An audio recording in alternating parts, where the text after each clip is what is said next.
What is up, guys, and welcome back to another Empire Intel Game Review Edition with your boy THoG Recon.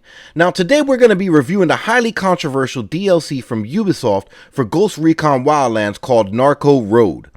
We're going to be looking at the negative reviews and comments that have come up since the release of the DLC yesterday, April 18th, for Season Pass holders, and my personal thoughts on the DLC as well. Now first, my overview.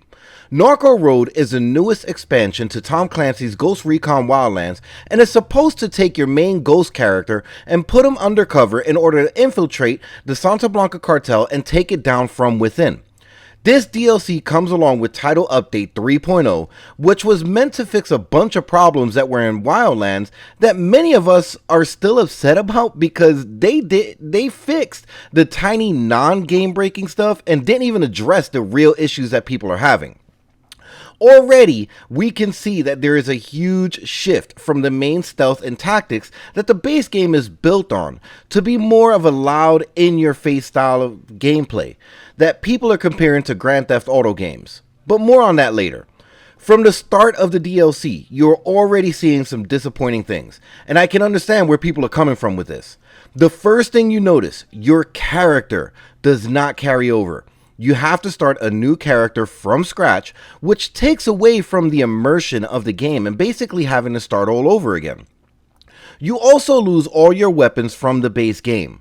Well, not necessarily lose them, just that nothing is carried over except for any weapons you get from the in-game store or anything you get from the Uplay app. You also lose your AI team, which I can understand because you're basically going undercover and you're now considered a mercenary or a rogue agent. So who goes undercover with a team? Yeah, you can still play with a squad or friends online, but you no longer have that AI element working with you when you have no one to play with, which is another gripe of the Ghost Recon Wildlands community. Another thing that people are complaining about is the level system in the DLC. Regardless of your rank in the base game, you will start the DLC being level 20 and having to rank up from there, which is really confusing. I mean, I just don't understand why they didn't carry over the level system from the base game and then just add on a few more levels to keep you going. Your skills are also wonky as hell, because whether you have every skill unlocked in the base game or not, most of your skills are maxed out with the exception of 2 perks within each skill type. Now, the DLC itself adds on 4 new bosses, new missions, new side missions, new game modes, and a different style of play, but is basically, well, not basically, they're recycling a portion of the base map in order to bring you this new content. Some of the new content that you're going to run into is going to be the side missions and challenges. Rebel Ops are now replaced by animal traffic, where you have to find a supply drop somewhere with an animal inside that you have to tag, and unfortunately you never get to see the animal. Sometimes you get to hear like a roar or something. You get to drive an ampheta truck, which is basically a meth lab on wheels from point A to point B with a meth cook, which is extremely high and has a tendency to literally steer your fucking vehicle at some points, pushing you off the road. You get air spray, which gives you a new crop dusting plane which handles like shit in order to spray pesticide on coca farms to kill crops. You also get Lost Car, which gives you a vehicle that you have to use to find another lost vehicle, and the only thing it gives you is a clue as to where on the map the vehicle is. This new cartel activity actually tests your memory, map knowledge, reasoning skills to figure out where the lost vehicle is that you have to tag. You also now get electro challenges. With electro challenges, you get drifting, which is already terrible because the cars handle like shit. Mountain climb, where you try to get to the top of a mountain as fast as possible. Air acrobatics, where you fly through randomly placed point in the map. Trials, where you drive a modified dirt bike over a set of ramps.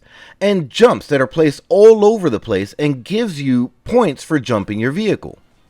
Cartel destabilization is replaced by a gang follower gauge in a social media type style where your character is supposed to pull off high profile stunts, tricks, and trials in order to gain more followers, so the boss will eventually follow you on this new social media aspect of the game and you can finally kill him in a usually hilariously cheesy way. Weapon crates are making a comeback, with only a few weapons being put back into the game that you have to re-unlock for the DLC game mode. Skill points are back, of course, and so are medals. Intel files and interrogated NPCs are replaced by VIP followers that will eventually follow you on social media after completing a certain amount of side missions to get more VIP status. This actually unlocks an NPC with, extremely cheesy dialogue to give you these weapon crates and so on. Your command wheel replaces Rebel support with Santa Blanca support, but this still keeps all the support the same. You still keep guns for hire, mortar, diversion, and spotting, which are all maxed out already. There's nothing you have to do to unlock them or level them up. You also get the vehicle drop-off, which replaces the pickup truck, the armored vehicle, and chopper with the Death Rider bike that now has nitrous, a monster truck also having nitrous, and a chopper that is just brightly painted. I have no idea why. Finally, supply tagging is also back, but with a good twist. No more tagging supplies and only getting 50, 100, or 150 points. Now, you will get anywhere from 300 to 10,000 points from tagging these random supply crates that you find throughout the map. So now you no longer have to find a million of these fucking crates to level up your skills. You only do a couple of crates and you're already in the 20, 30, 40k range. Now, gameplay and storyline. The game factions have somewhat changed, but mostly stayed the same. The layout of the in-game factions for the DLC is, of course, your the Ghost character and its level, your new allies being the Santa Blanca Cartel, which is the faction that replaces the Rebels with your command wheel. And this new alliance brings on 3 sub-factions known as Los Kamikazes, Los Jinetes Locos, and the Death Riders, which also brings on a new element for the vehicles, but really does nothing else for the game. The new enemy faction is Los Sin Alma, which is mainly supposed to be defectors of La Santa Blanca after you destabilize them from the base game, and new recruits. These guys are a lot smarter and way more aggressive than Santa Blanca was in the base game, because no matter where you go or what you're doing, you will always be fucking spotted by them. Unidad is no longer neutral and are considered an enemy faction, who also spots you no matter what. And finally, the rebel forces are now neutral. They won't attack you unless you provoke them, but they won't help you either because you're now part of the Santa Blanca cartel. The main point of the game is to figure out the identity and take down someone known as El Invisible. Yes, they pronounce it just like that in the game, El Invisible. It's supposed to be El Invisible or whatever the hell it is, but they say El Invisible, I don't know why. By working for his 3 sub-bosses. Working with the leaders of the 3 sub-factions, Eddie Escovedo of Los Kamikazes, Arturo Rey of the Death Riders, which I gotta tell you, this dude's a fucking psycho, Antonio Mateos from Los Jinetes Locos will give way to the ability to work directly for El Invisible and eventually take him out from within. Now, finally, the hate. People are mad because they wanted to continue to immerse themselves with the gameplay that is stealthy, tactical, and a storyline that has meaning true to the Tom Clancy name. They're so mad that they're taking to social media by the hundreds. Rage posts are running crazy right now on Twitter, Facebook, and Reddit, with one guy actually making a webpage dedicated to how much he hates the DLC Narco Road. But the problem is that Ubisoft game developers make it seem like they're just not listening to the community that actually helped build them. It seems like they're trying to cater to the GTA 5 crossover crowd, much in the same way that EA is ignoring the Battlefield vets and catering to the Call of Duty crossover crowd.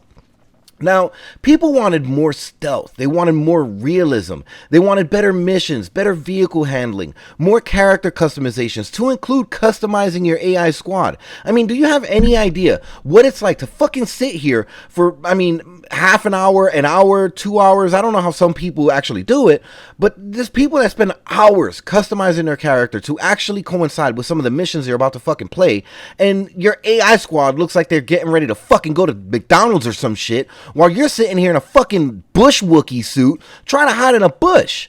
I mean, give us some more customizations. That's all I'm saying. Now, Ubisoft wanted to give the player a different point of view. They wanted to cater to the people that complained in the first place, and that's where the problem lies. You just can't please everyone. You make one person happy, you're gonna piss off 100 others. I get the main concept of the DLC, and I can honestly say that I don't hate it. Do I think they could have done better? Hell yeah. I think the concept is sound, but the piss poor execution of the missions, gameplay, and for God's sakes, the fucking AI chatter is just ridiculous. Whoever writes these scripts for this fucking game is seriously overpaid, and you guys really need to think about fucking firing him. Overall, I don't dislike it, but I'm not overly hyped that I'm playing it. It could have been better, but it's a nice change in pace. At least now I don't have to rage at Red Rum, King Taco, and Sergeant Peanut Butter. No, they're not fucking foods. My friends just have stupid ideas for gamer tags. But I don't have to rage at them because they're going into a mission balls to the fucking wall anymore, and I'm trying to stay tactical. This new DLC actually allows for that style of gameplay, and it actually encourages that. Will it fuck up your stealth and tactical stats? Yes, the fuck it will. But hey, it's only a game.